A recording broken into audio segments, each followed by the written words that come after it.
La revue de presse d'Europe 1, Christophe Bordet. De quoi parlent les journaux ce matin ? Eh bien, tout d'abord, de Lino de Souza Loureiro, 69 ans, retraité. Il adorait jouer au billard, vivait paisiblement à Mulhouse, membre actif de l'association des Portugais de la ville, apprécié de tous. Samedi, son camarade de jeu, son camarade de billard ne l'a pas rejoint. Il a décidé alors d'aller faire un tour au marché, raconte le Parisien aujourd'hui en France. Bien mal lui en a pris, car Lino a été tué. Il a trouvé la mort dans l'attaque au couteau perpétrée par un terroriste islamiste algérien sous OQTF qui n'avait rien à faire sur notre sol. Le journal raconte que la France avait demandé à 10 reprises, oui, vous avez bien entendu, à 10 reprises un laissez-passer consulaire pour le renvoyer de l'autre côté de la Méditerranée. Mais une fois de plus, refus d'Alger. Impuissance de l'État face à un pays qui continue de nous cracher à la figure, de nous adresser de vigoureux bras d'honneur. Aucun pays n'a un droit de tirage pour humilier la France, selon Bruno Retailleau, le ministre de l'Intérieur qui affirme vouloir changer de braquet avec l'Algérie puisque la méthode douce ne marche pas, dit-il. Je suis pour employer le rapport de force. Soit, encore faut-il que tout le monde dans le gouvernement Bayrou aille dans la même direction. Or, ce n'est pas le cas du tout, rappelle l'opinion. Et de citer Jean-Noël Barrot, hier, dans le grand rendez-vous Europe 1 CNews, le ministre des Affaires étrangères l'a martelé.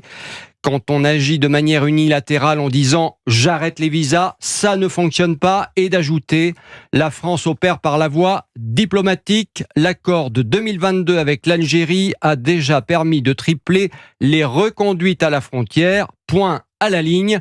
Si tout va bien, un conseil interministériel organisé cette semaine devrait permettre d'aligner les positions. Et ce sera mercredi, conseil interministériel sur l'immigration. L'impuissance de la France face à l'Algérie, Christophe Bordet, va-t-elle se vérifier également face à Donald Trump à l'occasion du déplacement d'Emmanuel Macron à Washington ? Macron-Trump, le bras de fer, titre l'opinion, avec en une ce savoureux dessin de CAC, un dessin qui montre la très longue table de Vladimir Poutine. Souvenez-vous, lorsqu'il avait reçu le président français quelques jours avant le début de la guerre en Ukraine en février 2022.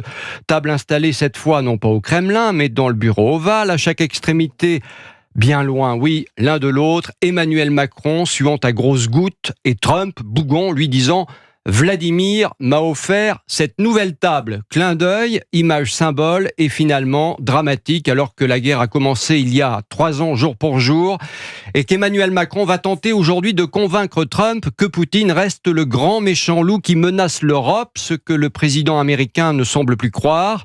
En revanche, un spécialiste des relations franco-américaines interrogé par le journal L'Opinion toujours affirme que pour le président américain, le français n'est plus l'homme fort de ses débuts. Pour le locataire de la Maison-Blanche, l'Europe ne serait d'ailleurs gouvernée que par des faibles ou quand l'administration américaine affiche un sérieux complexe de supériorité par rapport au vieux continent. L'Américain, justement, l'Amérique, je veux la voir et je l'aurai. C'est ce que chantait, vous savez, Joe Dassin.